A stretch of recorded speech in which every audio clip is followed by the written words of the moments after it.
Hello बच्चों, आज के इस वीडियो में हम डिस्कस करेंगे कि किसी लिक्विड का रिलेटिव डेंसिटी कैसे पता करते हैं।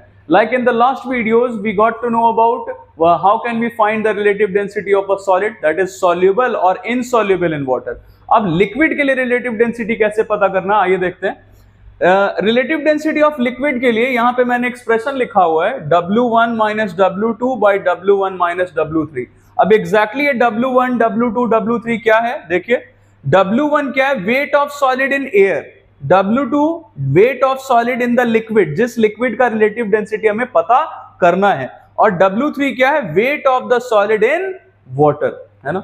अब ये एग्जैक्टली हम इसमें करने क्या वाले हैं, अगर किसी लिक्विड का हमें रिलेटिव डेंसिटी पता करना होता है तो हम कोई एक सॉलिड ले लेते हैं और उस सॉलिड को हम पहले लिक्विड में सबमर्ज करते हैं, फिर वाटर में सबमर्ज करते हैं और दोनों में हम उस सॉलिड का अपैरेंट वेट फाइंड करते हैं। जैसे W2 क्या है, weight of solid in liquid, मतलब apparent weight of the solid in liquid. दूसरा चीज W3 weight of the solid in water का मतलब apparent weight of the solid in water. Apparent weight मतलब फेक वेट, जो झूठा है। और W1 क्या है, ये वेट सिर्फ या तो हम wait of solid in air बोले या रियल वेट बोले या सिर्फ वेट भी बोल सकते हैं, तीनों एक ही चीज है ना। तो हमें इन तीनों चीज के बारे में पता होना चाहिए अगर रिलेटिव डेंसिटी ऑफ लिक्विड पता करना है तो। अब एग्जैक्टली ये आता कैसे है, जैसे हमने सॉलिड के लिए डिराइव किया था एक्सप्रेशन, बिल्कुल वैसे ही इसे भी करना है। अगर आपको इसमें भी दिक्कत हो तो मुझे बता देना, मैं इसके लिए डेरिवेशन के लिए एक अलग से वीडियो अपलोड कर दूंगा।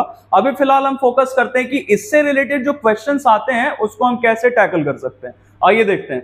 जैसे यहाँ पे एक क्वेश्चन मैंने लिख रखा है, थोड़ा इसे जूम इन करते हैं। ये हमारा क्वेश्चन है जिसमें हमें दिख रहा है यहाँ पे कि क्या क्या गिवन है हमारे पास। पहले ये देखते हैं, there is a piece of, ये आपके सेलिना बुक का ही क्वेश्चन है, क्वेश्चन नंबर 16। अगर आपको दिक्कत हो इसमें तो आप देख सकते हैं, इससे समझ सकते हैं।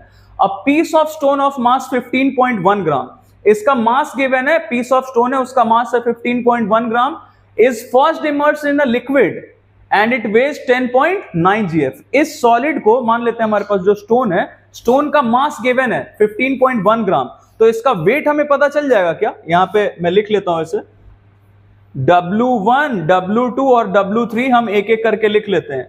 W1 मतलब वेट ऑफ द स्टोन, सिर्फ वेट बोल सकते हैं या रियल वेट भी बोल सकते हैं, है ना। तो हमारे पास यहां क्या क्या पता चल जाएगा इंफॉर्मेशन से, W1 that is real weight या वेट ऑफ द स्टोन, ये कितना हो जाएगा, मास है 15.1 ग्राम, तो वेट क्या हो जाएगा 15.1 ग्राम फोर्स, है ना।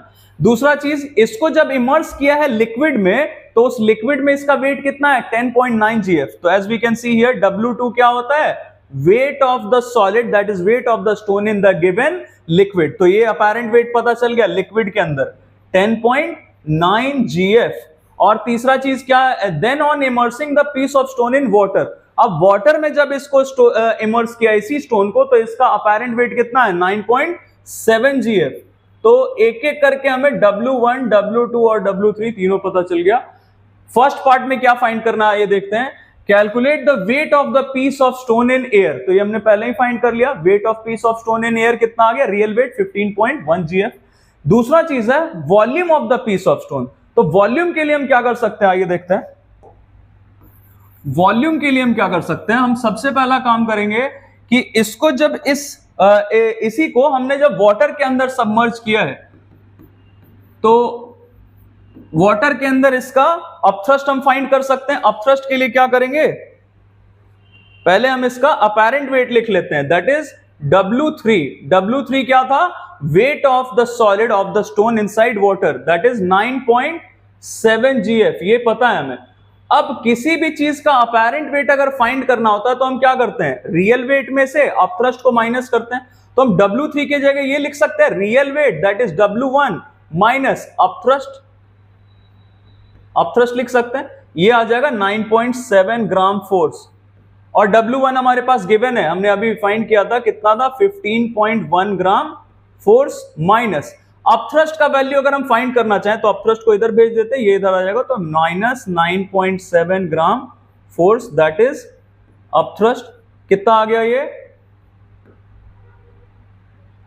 5.4 gram force that is upthrust. और अपथ्रस्ट का फॉर्मूला हमें पता है V ρ G, तो यहां पे रख सकते हैं V रो G। अब ये अपथ्रस्ट लगा कौन रहा है, किसके अंदर हमने अपैरेंट वेट फाइंड किया है, दैट इज इन वाटर। तो वाटर के लिए हमें डेंसिटी पता। अब हमने चूज ये क्यों किया, क्योंकि W2 अगर हम W1 माइनस W2 से करते हैं तो उस लिक्विड का डेंसिटी हमें फिलहाल नहीं पता, इसलिए हम क्या कर रहे हैं, हम वाटर के रिलेशन में फाइंड कर रहे हैं इसका अपैरेंट वेट, दैट इज 5 ये हमारा अपैरेंट वेट गिवन था 9.7। यहां से ये अपथ्रस्ट के हेल्प से हम V फाइंड कर सकते हैं, volume of the piece of stone. तो 5.4 gram force equal volume of stone पता करना है, density of water is known to us, that is 1 gram per centimetre cube और इनटू G। तो यहां से एज वी नो G का value अगर हम रखते हैं तो ये डाइन में आएगा वैल्यू, अगर नहीं रखते हैं तो ये डायरेक्टली ग्राम फोर्स में आ जाएगा। तो यहां से V इंटू 1 तो V हो गया और ये हो गया 5.4 सेंटीमीटर क्यूब, है ना। सेकेंड पार्ट ये हो गया हमारा। थर्ड में क्या फाइंड करना है, relative density of the stone. तो स्टोन का रिलेटिव डेंसिटी पता करने के लिए हम क्या करेंगे, स्टोन का रिलेटिव डेंसिटी कैसे पता करेंगे, दो काम कर सकते हैं हम। यहां पे वॉल्यूम पता चल गया है स्टोन का और मास हमें पहले से पता था, तो मास बाय वॉल्यूम से हम डेंसिटी निकाल सकते हैं स्टोन का और फिर उसको वाटर के डेंसिटी से कंपेयर कर लेंगे। लेकिन इतना करने की जरूरत नहीं है, हम directly relative density of stone के लिए क्या कर सकते हैं, W1 by W1 minus W3 कर सकते हैं। ये हमने लास्ट वीडियोस में किया। अब जैसे स्टोन है तो stone obviously it is insoluble in water, तो हम ये डायरेक्टली कर सकते हैं। W1 that is real wait, W3 क्या है, अपैरेंट वेट इन वाटर। तो दोनों वैल्यूज रख देंगे हम, दैट इज ये है 15.1 gram force, 15.1 gram force minus apparent weight in water is 9.7 gram force, है ना। तो यहां से हमारा इसका वैल्यू आ जाएगा, इसको हम सॉल्व कर सकते हैं। फिलहाल ये हटा लेते हैं।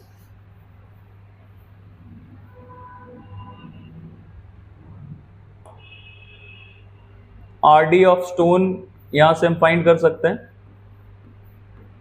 कितना आ जाएगा, 15.1 बाई 5.4। तो इसको सॉल्व करके जो भी हमारा वैल्यू है, जैसे यहां से 151 बाई 54 आ रहा है, ये वैल्यू हम सॉल्व करके RD का वैल्यू फाइंड कर सकते हैं। तीसरा फोर्थ पार्ट है relative density of the liquid. ये चीज हमारा इस वीडियो का कंक्लूजन है जो हम फोर्थ पार्ट में फाइंड करने वाले हैं। रिलेटिव डेंसिटी ऑफ लिक्विड के लिए हम क्या करने वाले हैं, हम W1 minus W2 by W1 minus W3। तो ये वैल्यूज हमें पता है, W1 that is 15.1 gram force minus W2 that is weight of the solid inside liquid 10.9 by फिर से 15.1 और W3 क्या है, weight of the solid inside water that is 9.7। तो इसको सॉल्व करके ये जो भी वैल्यू आए ये हमें रिलेटिव डेंसिटी ऑफ लिक्विड पता चल जाएगा, है ना। तो आई होप कि हमने जो इस वीडियो में नया चीज सीखा है लिक्विड का रिलेटिव डेंसिटी पता करने, वो आपको अच्छा लगा, समझ में आया। और उसके अलावा ये जो 3 पार्ट्स हमें दिख रहे हैं ये मिसलेनियस टाइप क्वेश्चन है जो चैप्टर के एक्सरसाइज के बिल्कुल एंड में दिया रहता है। तो इसमें हमने सारा कुछ वो रिवाइज कर लिया जो इस पूरे चैप्टर में हमने सीखा है ना। इसके अलावा भी अगर आपको कोई दिक्कत है किसी टॉपिक में तो आप मुझे बता सकते हैं, मैं जल्द से जल्द उसके लिए भी एक वीडियो अपलोड करने की कोशिश करूंगा। Thank you very much and keep